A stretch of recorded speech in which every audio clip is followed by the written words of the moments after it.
Assalamualaikum warahmatullahi wabarakatuh. Selamat pagi teman-teman semuanya. Di sini kami dari kelompok 7 akan mempresentasikan mengenai tentang pemilihan dan pengembangan bahan ajar dan jenisnya, serta organisasi dari bahan ajar. Sebelum itu, perkenalkan anggota dari kelompok kami. Yang pertama ada Rizal Nur Alfian, kemudian Melia Zalfa Azia, Novelita Pramesti, Amah Purwaning Tias, Fiona Andira Puspitasari, Ervina Rinka Oktarifada, dan ada Gina salah satu Nisa. Baik, untuk pembahasan materi pada hari ini, yang pertama yaitu ada pengertian bahan ajar, kemudian yang kedua ada prinsip dan langkah-langkah yang baik dalam pemilihan bahan ajar, kemudian ada tahapan dalam mengembangkan bahan ajar, kemudian yang keempat ada pengelompokan jenis-jenis bahan ajar, dan yang terakhir yaitu ada hal-hal yang harus diperhatikan dalam pengorganisasian bahan ajar. Yang pertama yaitu ada pengertian bahan ajar. Nah, untuk pengertian bahan ajar itu sendiri merupakan seperangkat materi pelajaran yang mengacu pada kurikulum yang digunakan dalam rangka mencapai standar kompetensi dan kompetensi dasar yang telah ditentukan. Nah, salah satu bentuk bahan ajar yaitu berbentuk modul. Bahan ajar berbentuk modul setidaknya terdiri atas 7 komponen, yaitu tujuan pembelajaran, lembar evaluasi, kedudukan dan fungsi modul dalam kesatuan program yang lebih luas, lembar kegiatan siswa, di mana berisi substansi kompetensi yang akan dipelajari, kemudian ada lembar kerja siswa, kemudian kunci lembar kerja, dan yang terakhir yaitu ada pedoman bagi guru. Nah, selanjutnya yaitu ada bentuk-bentuk bahan ajar. Jika bahan ajar cetak tersusun secara baik, maka bahan ajar akan mendatangkan beberapa keuntungan. Di antaranya yaitu yang pertama, biaya untuk pengadaannya relatif sedikit, bahan tertulis cepat digunakan dan dapat dipindah-pindah secara mudah, kemudian susunannya menawarkan kemudahan secara luas dan kreativitas bagi individu, bahan tertulis relatif ringan dan dapat dibaca di mana-mana. Kemudian untuk bahan ajar yang baik akan dapat memotivasi pembaca untuk melakukan aktivitas seperti menandai, mencatat, dan membuat skitsa. Bahan ajar tertulis dapat dinikmati sebagai sebuah dokumen yang bernilai besar, dan kemudian pembaca juga dapat mengatur tempo secara mandiri. Nah, kemudian juga ada kriteria bahan ajar yang baik. Nah, bahan ajar yang diberikan kepada siswa itu harus bahan ajar yang berkualitas. Nah, menurut Furqon, bahan ajar yang baik harus memenuhi beberapa kriteria sebagai berikut. Yang pertama yaitu, substansi yang dibahas harus mencakup sosok tubuh dari kompetensi atau subkompetensi yang relevan dengan profil kemampuan tamatan. Kemudian yang kedua, substansi yang dibahas harus benar, lengkap, dan aktual, meliputi konsep, fakta, prosedur, istilah, dan notasi, serta disusun berdasarkan hierarki atau penguasaan kompetensi. Kemudian yang ketiga, tingkat keterbacaan baik dari segi kesulitan bahasa maupun substansi harus sesuai dengan tingkat kemampuan pembelajaran. Dan kemudian yang terakhir yaitu ada sistematika penyusunan bahan ajar harus jelas, runtut, lengkap, dan mudah dipahami. Selanjutnya yaitu pemilihan bahan ajar. Dalam pemilihan bahan ajar harus secara tepat agar peserta didik dapat mencapai standar kompetensi dan kompetensi dasar dengan optimal. Untuk itu, agar lebih jelas, perlu diketahui prinsip-prinsip dalam pemilihan bahan ajar. Untuk yang pertama yaitu ada prinsip relevansi, merupakan prinsip keterkaitan. Dalam bahan pembelajaran harus relevan atau ada kaitannya dengan standar kompetensi dan kompetensi dasar. Seperti contohnya, jika kompetensi yang harus dikuasai peserta didik berupa hafalan fakta, maka bahan ajar yang akan diajarkan juga harus berupa hafalan fakta. Kemudian prinsip yang kedua yaitu prinsip konsistensi, merupakan prinsip keajegan atau tetek. Jika kompetensi dasar yang harus dikuasai peserta didik berjumlah 4 macam, maka bahan ajar yang harus diajarkan juga harus berjumlah 4 macam. Seperti contoh, jika kompetensi dasar yang harus dikuasai peserta didik adalah keterampilan menulis 4 macam karangan, maka materi yang diajarkan juga harus meliputi keterampilan menulis 4 macam karangan. Kemudian prinsip yang ketiga yaitu ada prinsip kecukupan. Merupakan bahan yang diajarkan harus cukup atau memadai untuk membantu peserta didik dalam mencapai tujuan pembelajaran. Nah, dalam bahan ajar tidak boleh terlalu sedikit atau terlalu banyak. Karena apa? Karena jika terlalu sedikit akan mengakibatkan peserta didik sulit untuk mencapai tujuan pembelajaran. Sedangkan jika terlalu banyak hanya akan mengakibatkan keefisienan waktu dan tenaga. Nah, kemudian setelah mengetahui prinsip-prinsip dalam bahan ajar, kita juga perlu mengetahui langkah-langkah pemilihan bahan ajar. Untuk yang pertama, yaitu mengidentifikasi aspek-aspek yang terdapat dalam standar kompetensi dan kompetensi dasar. Aspek-aspek perilaku yang terdapat dalam standar kompetensi dan kompetensi dasar dapat berupa aspek kognitif, psikomotorik, atau aspek afektif. Kemudian, langkah yang kedua yaitu pemilihan bahan ajar yang sesuai dengan aspek-aspek yang terdapat dalam standar kompetensi dan kompetensi dasar.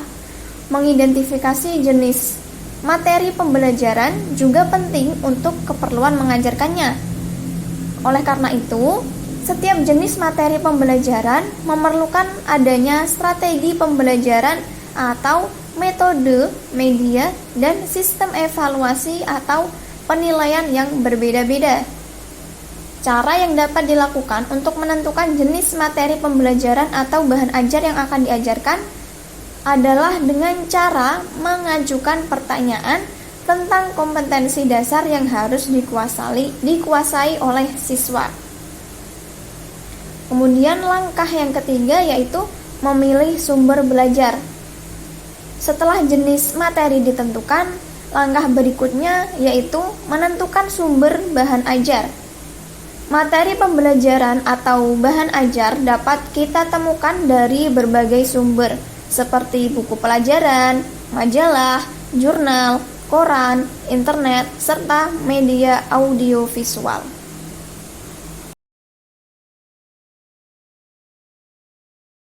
Baik, selanjutnya kita akan membahas mengenai pengembangan bahan ajar. Nah, pada pengembangan bahan ajar ini persiapan dan perancangan yang matang sangat diperlukan sekali untuk mengembangkan bahan ajar dengan baik dan benar. Di sini terdapat beberapa saran yang dapat digunakan untuk membantu memulai mengembangkan bahan ajar. Nah, terdapat tujuh langkah. Yang pertama adalah menuliskan yang dapat ditulis, mungkin bisa berbentuk LKS, bisa berbentuk buku panduan, atau mungkin buku pelajaran. Nah, yang kedua, jangan merasa ragu bahwa Anda akan memulai untuk mengembangkan bahan ajar ini, dan jangan merasa bahwa Anda harus memulai secara berurutan dari bab 1 atau topik 1 dan lain-lain. Namun, mulailah di bagian mana saja yang Anda rasa dapat untuk memulai.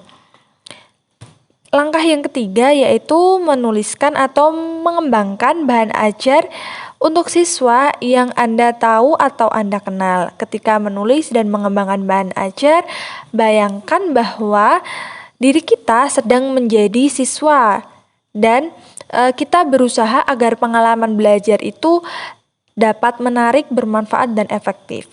Yang keempat, ada mengingat bahwa bahan ajar yang dikembangkan harus memberikan pengalaman belajar kepada siswa, sebagaimana seorang guru dapat memberikan pengalaman tersebut melalui interaksinya dengan siswa. Yang kelima adalah terdapat ragam media, sumber belajar, aktivitas, dan umpan balik merupakan komponen penting dalam memperoleh bahan ajar yang tentunya bersifat menarik, bermanfaat, dan efektif bagi siswa. Yang keenam, ada ragam contoh. Nah, ragam contoh ini dapat berupa alat bantu belajar, ilustrasi, serta pengemasan bahan ajar juga berperan dalam membuat bahan ajar sehingga lebih menarik. Dan yang terakhir ada gaya penulisan untuk bagian tekstual, naratif, eksplanatori, deskriptif, argumentatif, dan perintah. Nah, pada bagian ini sangat penting agar siswa dapat memahami maksud dari atau tujuan dari bahan ajar yang kita kembangkan.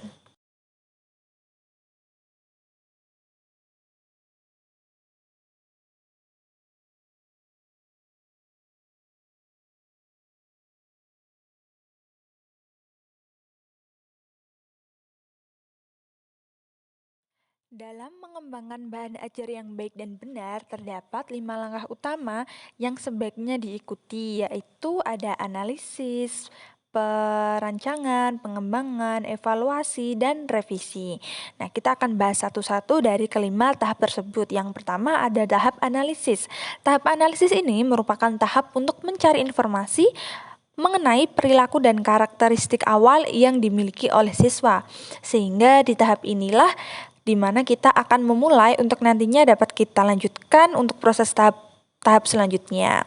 Yang kedua ada tahap perancangan. Nah, tahap perancangan ini adalah tahap di mana perumusan tujuan pembelajaran ini berdasarkan hasil analisis, pemilihan topik mata pelajaran, pemilihan media dan sumber, serta pemilihan strategi pembelajaran. Nah, pada tahap perancangan ini nantinya kita seperti akan mengkonsep apa saja yang akan kita kembangkan begitu.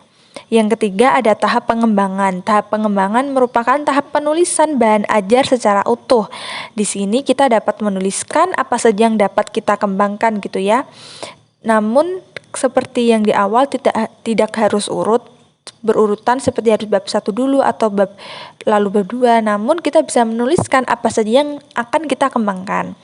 Yang keempat ada tahap evaluasi. Tahap evaluasi merupakan tahap yang harus dilalui untuk memperoleh masukan yang berguna untuk menyempurnakan bahan ajar yang telah kita kembangkan. Pada tahap evaluasi ini terdapat 4 cara yang dapat kita lakukan. Yang pertama yaitu kita dapat menelaah oleh ahli materi, dan yang kedua uji coba satu-satu. Yang ketiga ada uji coba kelompok kecil, dan yang terakhir ada uji coba lapangan. Dan yang terakhir atau langkah kelima itu adalah tahap revisi. Nah, tahap revisi ini berisi tentang komentar yang diperoleh pada setiap tahap evaluasi. Nah, evaluasi ini dilakukan terhadap bagian bahan ajar yang perlu diperbaiki dan penyesuaian pada bagian lainnya agar bahan ajar yang dikembangkan tersebut menjadi bahan ajar yang utuh dan terpadu. Sehingga setelah kita melalui kelima tahap ini, diharapkan bahan ajar yang kita kembangkan mampu untuk kita gunakan untuk proses pembelajaran yang nantinya dapat digunakan oleh siswa dan oleh pendidik tentunya untuk proses pembelajaran.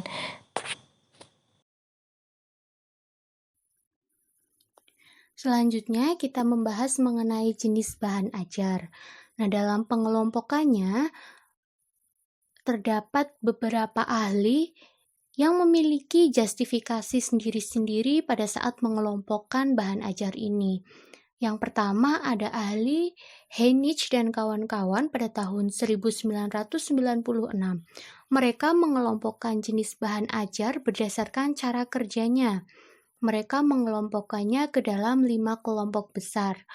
Yang pertama ada kelompok bahan ajar yang tidak diproyeksikan, yang kedua bahan ajar yang diproyeksikan, yang ketiga bahan ajar audio, yang keempat bahan ajar video, dan yang kelima ada bahan ajar media komputer.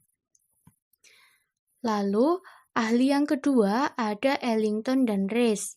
Pada tahun 1997, mereka mengelompokkan bahan ajar berdasarkan bentuknya. Terdapat 7 jenis yang mereka kelompokkan. Yang pertama ada bahan ajar cetak dan duplikatnya. Kedua, bahan ajar display yang tidak diproyeksikan. Yang ketiga, bahan ajar display diam yang diproyeksikan. Yang keempat, bahan ajar audio. Yang kelima, bahan ajar audio yang dihubungkan dengan bahan visual diam, yang keenam ada bahan ajar video, dan yang ketujuh ada bahan ajar komputer. Selanjutnya, ahli yang ketiga ada Rowntree pada tahun 1994. Dia mengelompokkan bahan ajar berdasarkan sifatnya ke dalam 4 kelompok, yaitu yang pertama bahan ajar berbasiskan cetak, yang kedua bahan ajar yang berbasiskan teknologi, yang ketiga bahan ajar yang digunakan untuk praktik atau proyek, dan yang kelompok keempat ada bahan ajar yang dibutuhkan untuk keperluan interaksi manusia, terutama dalam pendidikan jarak jauh. Nah, mengacu pada pendapat ketiga ahli yang sudah saya jelaskan tadi, dapat disimpulkan bahwa jenis bahan ajar ini dapat dikelompokkan ke dalam 2 kelompok besar, yaitu ada jenis bahan ajar cetak dan jenis bahan ajar yang non-cetak. Jenis bahan ajar cetak itu seperti modul, handout, dan lembar kerja.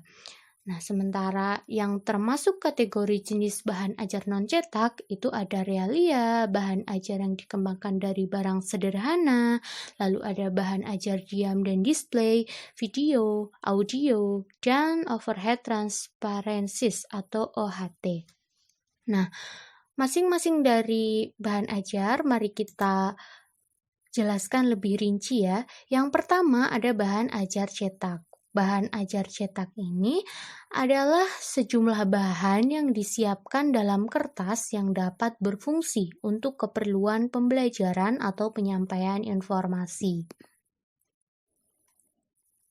Di sini kami berikan contoh beberapa jenis bahan ajar cetak dan karakteristiknya. Yang pertama ada jenis bahan ajar cetak berupa modul. Karakteristiknya terdiri dari bermacam-macam bahan tertulis yang digunakan untuk belajar mandiri. Yang kedua ada handout. Karakteristiknya itu merupakan macam-macam bahan cetak yang dapat memberikan informasi kepada siswa. Dalam handout ini biasanya berhubungan dengan materi yang diajarkan. Umumnya handout ini terdiri dari catatan, baik catatan lengkap maupun kerangkanya saja. Dapat juga terdiri dari tabel, diagram, peta, dan materi-materi tambahan lainnya. Yang ketiga contohnya ada lembar kerja siswa atau LKS. Di dalamnya ada lembar kasus, daftar bacaan, lembar praktikum, lembar pengarahan tentang proyek, dan seminar, lembar kerja, dan lain-lain.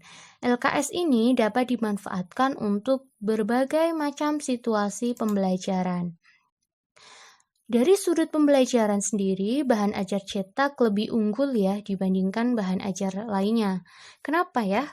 Ya karena bahan ajar cetak ini merupakan media yang sangat canggih dalam hal mengembangkan kemampuan siswa untuk mampu belajar tentang fakta dan mampu mengerti prinsip-prinsip umum serta abstrak dengan menggunakan argumentasi yang logis. Dalam hal kualitas penyampaiannya, bahan ajar cetak dapat menyajikan kata-kata, angka-angka, notasi musik, gambar 2 dimensi, serta diagram. Dengan media cetak ini dapat dipresentasikan dengan dilengkapi ilustrasi yang berwarna. Dari segi penggunaannya, bahan ajar cetak bersifat self-sufficient, artinya dapat digunakan langsung atau digunakan untuk tidak diperlukan alat lain seperti itu. Mudah dibawa kemana-mana atau portable karena bentuknya relatif kecil dan ringan. Informasi yang ingin disampaikan dapat cepat diakses dan mudah dibaca secara sekilas oleh penggunanya. Baik, selanjutnya adalah bahan ajar non-cetak. Nah, dalam beberapa tahun terakhir ini, itu terdapat berbagai jenis bahan ajar non-cetak untuk keperluan pembelajaran tersedia di pasaran dalam jumlah yang terus meningkat dari tahun ke tahun. Di antara jenis bahan ajar non-cetak ini, itu beberapa di antaranya itu adalah berbentuk program audio, bahan ajar display, model, overhead transparencies atau OHT, video, dan bahan ajar berbantuan komputer. Yang pertama adalah bahan ajar display. Nah, bahan ajar display ini sifatnya agak berbeda ya, Kak, karena isinya itu meliputi semua materi tulisan ataupun gambar yang dapat ditampilkan di dalam kelas, kelompok kecil, ataupun siswa secara perorangan tanpa menggunakan alat proyeksi. Pada umumnya, bahan ajar ini digunakan oleh guru saat menyampaikan informasi kepada siswanya di depan kelas. Nah, contohnya itu seperti flip chart, adhesive, chart, poster, peta, foto, dan realia. Yang kedua adalah overhead transparencies atau OHT. Nah, ini merupakan salah satu jenis bahan ajar non-cetak yang tidak memasukkan unsur-unsur gerakan dan biasanya itu berupa image tekstual dan grafik dalam lembar transparan yang dipresentasikan di depan kelas atau kelompok dengan menggunakan overhead projector atau OHP. Nah, OHT ini itu banyak ya digunakan oleh guru dalam program pembelajaran. Itu manfaatnya yang utama untuk pembelajaran kelompok dan memungkinkan siswa untuk belajar mandiri. Kemudian yang ketiga adalah audio. Program audio ini merupakan semua sistem yang menggunakan sinyal radio secara langsung yang dapat dimainkan atau didengar oleh seseorang atau sekelompok orang. Nah, guru ini kadang memandang remeh ya untuk kontribusi suara, musik, dan kata-kata yang diucapkan dalam proses pembelajaran. Padahal suara, musik, dan kata-kata ini dapat digunakan untuk pengajaran langsung, terutama untuk pengajaran bahasa. Yang keempat adalah video. Video dan televisi merupakan bahan ajar non-cetak yang kaya informasi dan lugas untuk dimanfaatkan dalam program pembelajaran karena dapat sampai ke hadapan siswa secara langsung. Nah, video ini kan juga menambah suatu dimensi baru terhadap siswa. Jadi siswa dapat menemukan gambar di bahan ajar cetak dan suara dari program audio. Tetapi di dalam video ini dia memberikan gambar bergerak kepada siswa di samping suara yang menyertainya. Kemudian yang kelima adalah bahan ajar berbasiskan komputer. Nah, penggunaan komputer ini untuk program pembelajaran terus meningkat akhir-akhir ini. Pemanfaatan komputer untuk program pembelajaran dapat langsung dioperasikan oleh siswa langsung atau terkoneksi dengan komputer lain. Sedangkan yang termasuk program komputer untuk pembelajaran adalah berbagai jenis bahan ajar non-cetak yang membutuhkan komputer untuk menayangkan sesuatu untuk belajar. Kemudian selanjutnya adalah organisasi bahan ajar. Nah, yang pertama adalah apa itu pengertian dari organisasi? Nah, organisasi ini merupakan aktivitas menyusun dan membentuk hubungan sehingga terwujudlah kesatuan usaha dalam mencapai maksud dan tujuan pendidikan. Sedangkan pengertian dari pengorganisasian bahan ajar itu merupakan sebuah penyusunan materi ajar yang memiliki pola atau bentuk yang nantinya dapat disampaikan kepada murid-murid. Nah, pengorganisasian bahan ajar ini hendaknya dapat disesuaikan dengan tingkat perkembangan peserta didik, baik perkembangan pengetahuan, cara berpikir, ataupun perkembangan sosial dan emosionalnya. Selain itu, pengorganisasian bahan ajar ini dapat bersifat fleksibel dengan memberi keluasan bagi guru dalam memilih metode dan media pembelajaran. Nah, dalam pelaksanaan pengorganisasian bahan ajar ini, itu ada beberapa hal yang harus diperhatikan dalam pemilihan materi atau bahan ajar yang akan disampaikan kepada para peserta didik. Yang pertama adalah kesesuaian dengan tujuan pembelajaran. Tujuan pembelajaran itu merupakan suatu tujuan yang akan dicapai oleh peserta didik setelah mengikuti proses pembelajaran. Nah, tujuan pembelajaran merupakan bentuk rinci dari kompetensi dasar yang hampir mirip seperti indikator, tetapi berbeda karena indikator berupa tanda-tanda ketercapaian sebuah kompetensi dasar. Nah, yang kedua adalah kesesuaian dengan karakteristik peserta didik. Untuk pengorganisasian bahan ajar yang tepat itu dapat disesuaikan dengan karakteristik peserta didik. Misalnya, peserta didik dengan tipe pembelajar cepat dengan pembelajar lambat. Nah, hal ini bertujuan juga untuk memberikan kemudahan bagi para pendidik atau pengajar untuk memberikan ilmu atau pengajarannya dengan model bahan ajar yang dipilih berdasarkan masing-masing siswa. Kemudian yang ketiga adalah keruntutan dan sistematika materi. Materi ini harus diurutkan sesuai dengan karakteristik mata pelajaran agar terjadi pengajaran yang diinginkan dan terstruktur atau sistematis sehingga tujuan pembelajaran dapat dicapai. Kemudian yang keempat adalah kesesuaian dengan alokasi waktu. Nah, alokasi waktu ini diberikan di setiap kompetensi dasar yang bertumpu pada jumlah minggu afektif dan alokasi mata pelajaran per minggu dengan pertimbangan jumlah kompetensi dasar.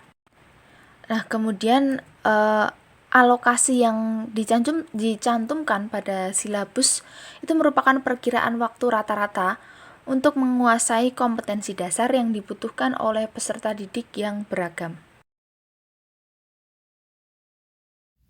Kemudian yang berikutnya, B. Penerapan pengorganisasian materi ajar yang tepat. Jadi, seorang guru atau pendidik itu harus mengetahui hal penting dalam pengajaran demi menentukan sempurna atau tidaknya organisasi materi pembelajaran, yang mana terdiri dari yang pertama ada pengumpulan informasi, di mana guru harus mempersiapkan materi bahan ajar sebelum mengajar kepada para murid di dalam beberapa aspek desain mata pelajaran. Dan yang kedua ada peta konsep. Peta konsep sendiri merupakan sebuah diagram yang menunjukkan hubungan antara konsep-konsep yang mewakili pembelajaran mengenai kesesuaian materi yang telah disusun yang sesuai dengan tabiat ilmu pengetahuan itu sendiri. Kemudian C, pengorganisasian bahan ajar yang sistematis dan sesuai dengan alokasi waktu. Jadi terdapat beberapa kronologis pengorganisasian materi pembelajaran yang mencakup 3 tahap kegiatan yang terdiri dari yang pertama itu perencanaan. Perencanaan sendiri terbagi menjadi 2, perencanaan persatuan waktu yang mana terdiri dari program tahunan dan program semester yang berisikan garis-garis besar mengenai hal-hal yang hendak dilaksanakan dan dicapai dalam semester tersebut. Dan yang kedua ada perencanaan persatuan bahan ajar.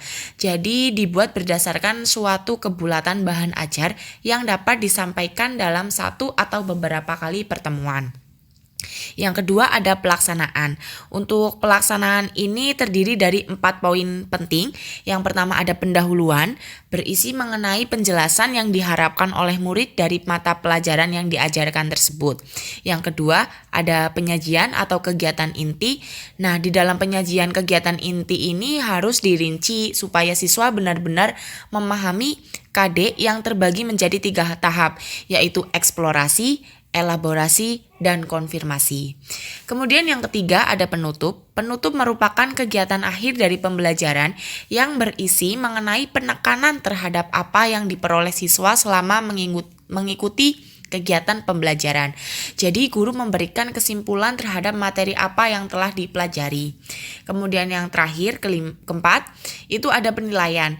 Penilaian sendiri dilakukan untuk mengevaluasi siswa terhadap pemahaman materi yang telah diajarkan, yaitu berupa proses yang dilakukan secara terus-menerus sejak perencanaan, pelaksanaan, serta pelaksanaan pembelajaran pertemuan satuan bahan ajar atau waktu. Kemudian yang poin D, pengorganisasian bahan ajar sesuai dengan alokasi waktu. Untuk jumlah pembelajaran setiap minggu merupakan waktu pembelajaran yang efektif yang meliputi jumlah jam pembelajaran untuk seluruh mata pelajaran, termasuk muatan lokal yang ditambah jumlah jam untuk kegiatan pengembangan diri. Selain waktu pembelajaran efektif, terdapat juga waktu libur yang ditetapkan untuk tidak diadakannya kegiatan pembelajaran terjadwal pada satuan pendidikan yang dimaksud. Selanjutnya untuk organisasi bahan ajar, menurut metode dalam pengorganisasian materi ajar. Nah, dalam pengorganisasian materi ajar, ada beberapa metode yang digunakan.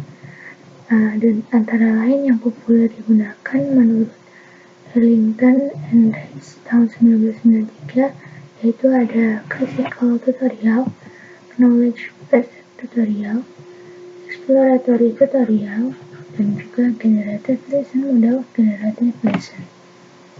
Nah, untuk classical tutorial ini merupakan seorang peserta didik yang memulai sebuah materi ajar dari pengenalan materi, kemudian melalui beberapa tahap proses sampai ke tingkat mahir konsep dan juga keahlian. Untuk knowledge based tutorial, peserta didik ini diajak untuk mempersiapkan materi ajar terlebih dahulu, kemudian dilakukan tes awal pada setiap topik materi, yang mana tiap tes merupakan peningkatan materi tes sebelumnya. Lalu yang ketiga ada exploratory tutorial.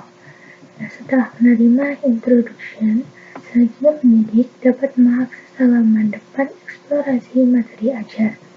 Dari sini dapat dilakukan pengaksesan ke dokumen, basis data, ataupun knowledge base. Lalu yang keempat yaitu ada generated lesson model generated lesson, di mana merupakan metode materi ajar yang tergantung pada kemampuan peserta ajar dalam menjawab tes dan juga kuesioner. Lalu step itu merupakan organisasi belajar berdasarkan strategi pengorganisasian materi, yaitu yang pertama dengan mengatur perurutan yang logis dan juga sistematis, dengan didahului menggunakan pemetaan materi pelajaran secara utuh, kemudian melihat kaitannya satu sama lain. Lalu yang kedua itu melakukan pengaitan dengan materi atau mata pelajaran lain agar penerima materi akan lebih mudah jika terdapat pintu masuk dengan menggunakan materi lain. Lalu yang ketiga yaitu melakukan penyederhanaan yang dapat ditempuh dengan membatasi penggunaan kata-kata asing yang belum populer dan tidak lazim digunakan. Lalu yang keempat yaitu dengan memperbanyak contoh ilustrasi yang lebih realistik dan juga sederhana agar mudah dipahami ataupun dimengerti oleh siswa. Nah, pemberian contoh dengan kehidupan sehari-hari sangat dianjurkan agar dapat menghubungkan materi yang realistik dan abstrak agar lebih mudah jika diberikan contoh yang dekat dengan kehidupan sehari-hari. Lalu organisasi bahan ajar menurut manfaat strategi pengorganisasian materi, yaitu ada dua. Yang pertama manfaat bagi pendidik, dan yang kedua ada manfaat bagi peserta didik.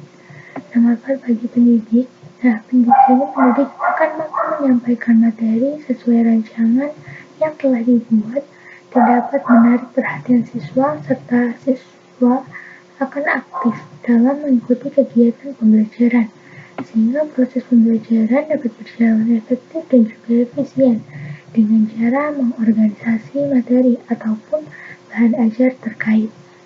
Lalu yang kedua, manfaat bagi peserta didik. Biasanya pendidik akan mampu menyampaikan materi sesuai rancangan yang telah dibuat dan dapat menarik perhatian siswa, serta siswa juga akan aktif mengikuti kegiatan pembelajaran, sehingga